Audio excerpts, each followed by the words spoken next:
Hi everyone, this is Sneha. Hope you guys are doing well. So in today's video, I'm going to talk about the stages of a spiritual awakening. And before I do, go ahead and take a look at this next slide that talks about the different stages.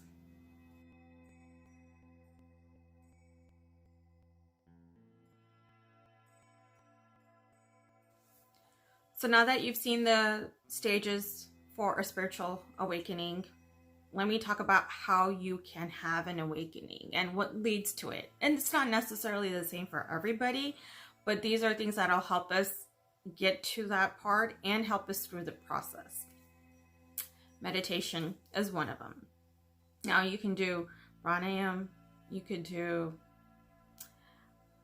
yoga in terms of meditation.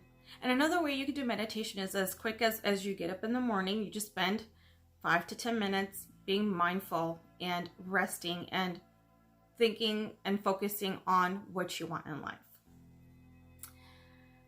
Another thing you can do in addition to meditation is sun gazing. Now, I know that this can trigger people in a way because they're unaware and misinformed with all of the misinformation out there that the sun is bad. I grew up with a family that told me the sun was bad for me. But in reality, sun is good for us in limited quantities. If you look at the sun 15 minutes in the morning, so this is like close to sunrise, and you look at the sun 15 minutes in the evening, closer to the sunset time, it's good for you. It's actually energy for us. And we're all nothing but energetic beings, right? So going back to the two, right, tips, I have meditation, sun gazing. And the next I'm just going to go through briefly, but you could do your research. I'm just going to put it out there. You can do earthing. So that means grounding and go barefoot in nature. That goes to nature, right? Another one is getting enough water. We forget as we're in our day-to-day activities to drink water. We're made up of water anyway, so it's good. And one more is fasting. Okay, we eat a lot. And as a Gujarati, as an Indian, I love to eat. But being mindful of what you're putting in your body and knowing that sometimes we do need to detox and we can't keep eating, especially if we're not burning it off. And, you know, we notice that there's a lot of health problems in these days because not only of what's out in the air, which is another thing that we can do to help us in this spiritual awakening journey, but all this stuff that's in the food. Be cognizant, look at it, be aware, and try to limit it sometimes. Intermittent fasting is good. It actually helped speed up my process in this awakening journey. So I thought I'd put that out as a tip.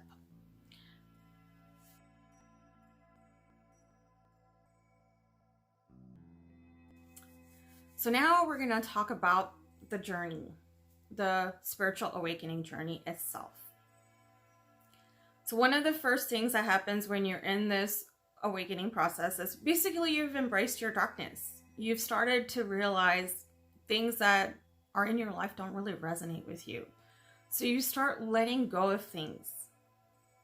And it's not a bad thing to let go because we in society have been taught, and I'll even just example, keep all this stuff in the house because who knows, maybe your kids might, need it one day.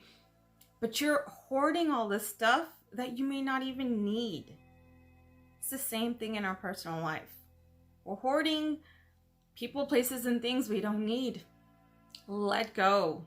And so we start letting go of things. It may be painful because you have an attachment, you have some memories associated to it, whether it's friendships or a job, but that's fine. You have to go through this to make changes happen in your life. And we're constantly going through this. If you really realize this is just not like, once in our lifetime, and probably previous lifetimes too if you really recollect it. But so you let go of attachments, and as you let go, then you attract what's meant for you. Now somebody asked me the other day, what's your soul tribe? Now this is a really good example because as you go in through this spiritual awakening journey, your soul tribe will find you. You'll find them, and you'll see synchronicities everywhere, signs leading you to, this is what resonates with me.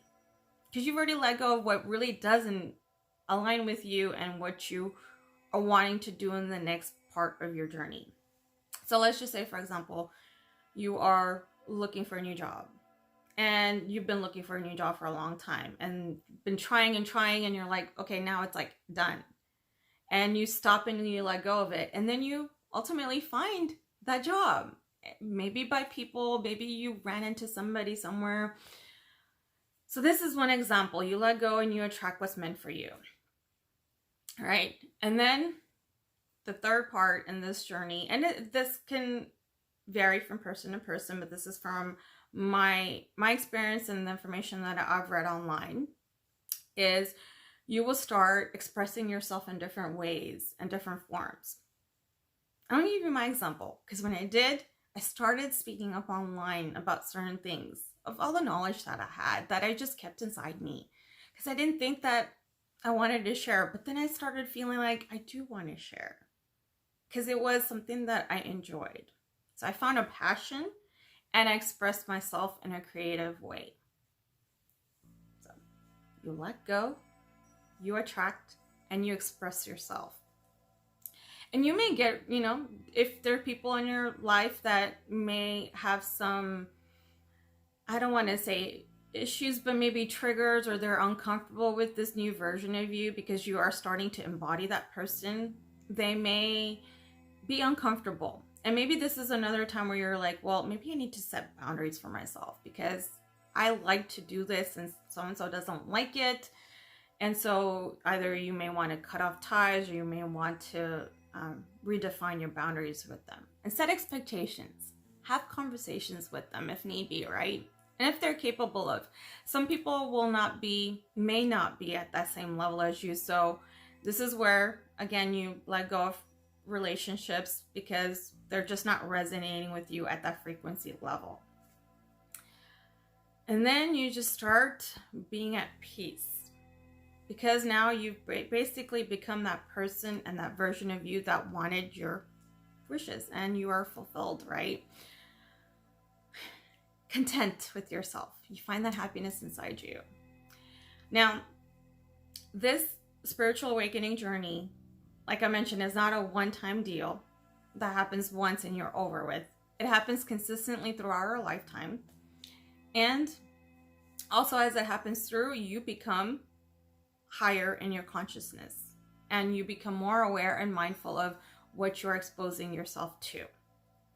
So it's not a one-time deal and you're done and over with that family awakening and that's it. We are constantly embracing the darkness within us and trying to figure out what our passion is and what our purpose is. And that's basically what defines us. It's actually a fun part. I enjoy getting to know what I like and don't like. I mean, this YouTube channel, which I started about a couple months ago, if you were to ask a previous version of me, like, I would have thought, who would be, so brave enough to do that? And so as you consistently step out your comfort zone, you start aligning with, maybe this is something I should do. And I never thought that I would be making YouTube videos ever. As a project manager, I always thought I'll just do that and I'll be happy. But this is also giving me another level of satisfaction of sharing my knowledge out there, helping anybody else who may need help in these types of situations in their life. And having gone through this not once, multiple times in my life, I think it's something that I could help others along in this journey. And with this lockdown that happened in 2020, a lot of people started going within and starting their inner journey and identifying changes that they need to make in their life, whether it's personal or professional. As you hear in LinkedIn, I'm very active on LinkedIn, obviously being in the corporate world. There's been a great awakening happening, the last year or so, where people are just moving. And it was meant to happen that way because we were in a lockdown and people started to think, do I want to do this? Do I want to be at this company? And so it has been a ride, and it'll continue being a ride as people figure out what resonates with them and stop listening to others telling them what to do. I mean, that's basically what it is, right? I mean, we all are souls, we all have our purpose. And I say purpose, but in essence, life is just meant to be lived. We're supposed to be happy. But the problem is we've been set and given all these rules to follow. We forget that we're not supposed. Some rules are okay, because I'm as a project manager also, I'm saying we do need some rules, but not to the level that we're seeing them these days. So there should be some flexibility. So we should be able to be true to ourselves and authentic. And that is the problem, right, in today's world, is because so many people tell us what to do, and you're like, well, do I want to do this or do I not want to do this? But you don't think about it because we're going fast. We're going 1,000 miles an hour, and we're not pausing to reflect on what it is that we want. And that's why one goes through a spiritual awakening journey, right? Because they're like, when they hit the brake, they're like, okay, did I really want to go right or do I want to go left?